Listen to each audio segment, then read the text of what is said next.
বিয়ের ১২টি বছর পর আজ শান্তার কোল জুড়ে এসেছে চাঁদের আলো। এই চাঁদ মুখ দেখে শান্তা শপথ নিয়েছে পিছনের সকল দুঃখ, কষ্ট, যন্ত্রণাকে ফেলে, ঝেড়ে মুছে জীবনটাকে আবার নতুন করে শুরু করবে। স্বামীর নীরব তাচ্ছিল্য, শ্বশুরবাড়ি থেকে স্বামীকে দ্বিতীয় সংসার গ্রহণ করবার চাপ আর সইতে পারছিল না শান্তা।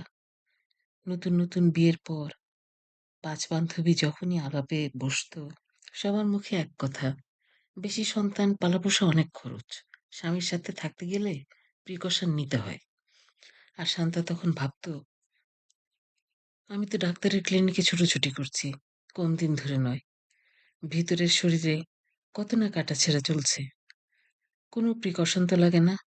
I am open. বান্ধবীদেরও তাই বলতো, আই এম অলওয়েজ ওপেন।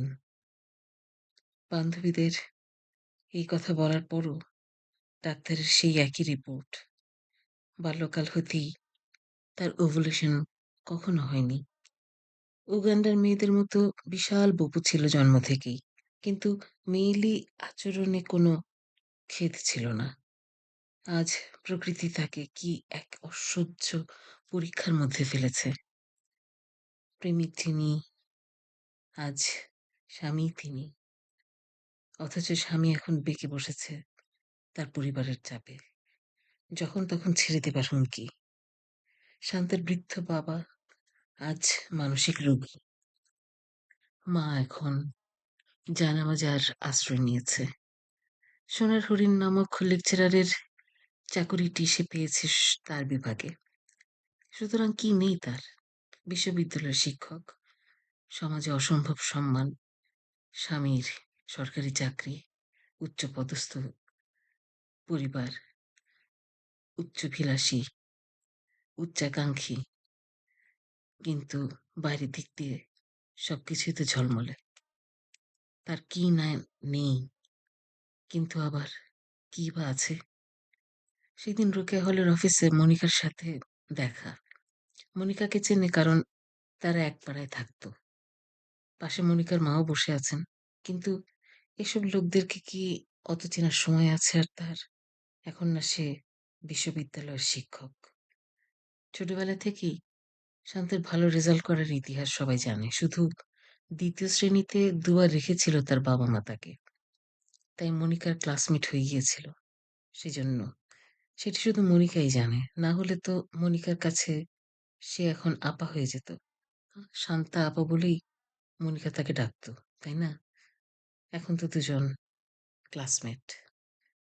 ভাবির ভাই অনেক অপেক্ষা করিয়ে ৭ বছর পর শান্তাকে অবশেষে ঘরে তুলে নিয়েছিল। কিন্তু তারপরেই শান্তার জীবনটা আর সুখের মুখ দেখেনি। মনিকাকে গড়মড় করে শান্তার মা মনে মনে যতই গালিগালাজ করুক, সামনাসামনি খুব আদরে গলায় ডেকে বলতো, এসো কিন্তু, বাসায় এসো। মনিকা ভেবে পেত না মানুষ এত বড় অভিনয় শিল্পী হয় কিভাবে। উমরাও জান ছবির রংমহল্লের নাচনেওয়ালিদের যে সর্দারনি ছিল, সেরকমই চেহারা ও ব্যক্তিত্বের দিক দিয়ে শান্তার মাকে একই রকম, হুবহু একই রকম লাগতো মনিকার।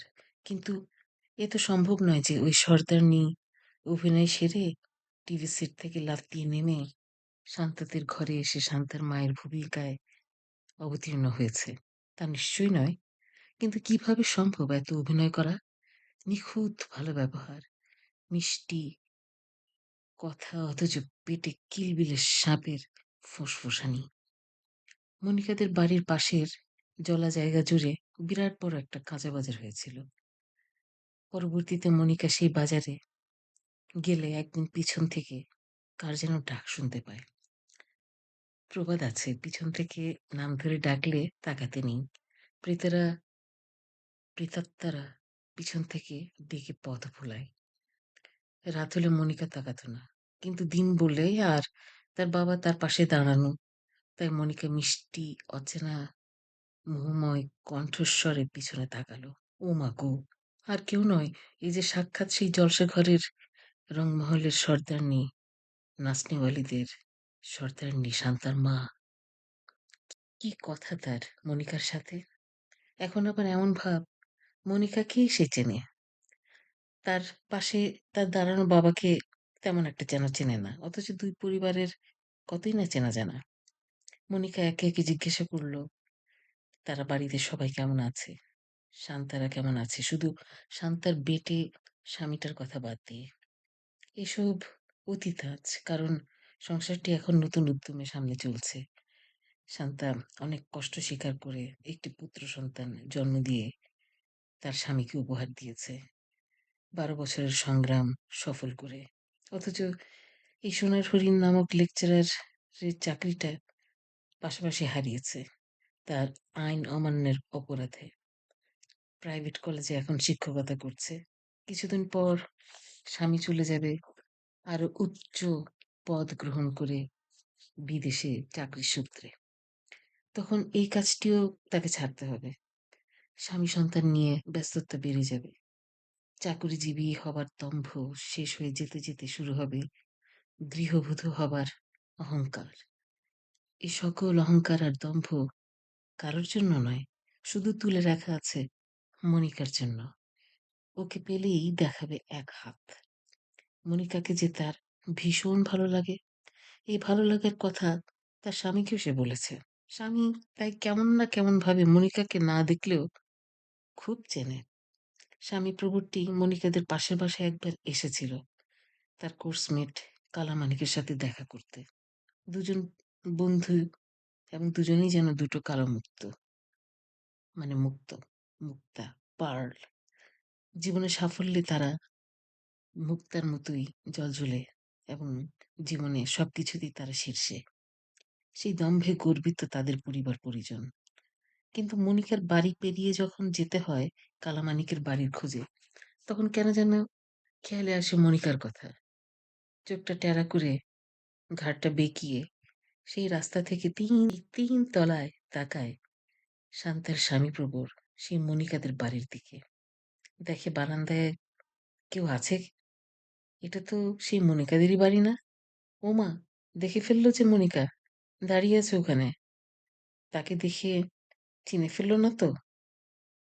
শান্তার সাথে থেকে তার ওই ভাবির ভাইটি মানে শান্তার স্বামীটি জটিল হয়েছে নাকি স্বামীর জটিলতা শান্তাকে গ্রাস করেছে কে জানে। তবে দুজনেই অত্যন্ত এখন জটিল, চতুর এবং সেজন্যই জীবনের সব দিক দিয়েই সফল। তবে স্পষ্ট মনে আছে সেকেন্ড ইয়ার শেষ করবার পরপরই শান্তার এই পরিবর্তনটা অভূতপূর্বভাবে হয়েছিল। আগে কিন্তু শান্তা চতুর ছিল না। ভাবির ভাই তখন তার প্রেমিক হয়েছে। বন্ধু-বান্ধব সব ভুলে গেছে শান্তা। দীর্ঘ প্রতীক্ষার পর শান্তিকে প্রতিশ্রুতি দেয়ার সেই কথাগুলো ফেলে না দিয়ে ৭ বছর ঘুরিয়ে ঘরে তুলে নেয়া, দীর্ঘ ১২ বছর পর শান্তার কুল জুড়ে চাঁদ মুখের আগমন মনিকার মাঝে আনন্দের অনুভূতিরই সঞ্চার করে। কিন্তু শান্তার মনে আজ আনন্দ নেই।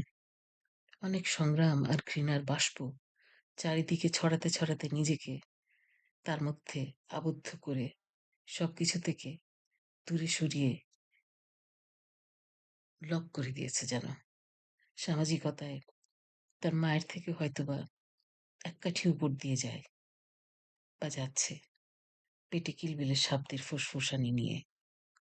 ফোনের অপর প্রান্তে মনিকাকে কটূক্তি করাতে শান্তার মাকে তার ছোট্ট কন্যাটি যেমন বলে উঠেছিল, অমন করে বলো কেন মনিকা বুকে, শুনে ফেলবে তো।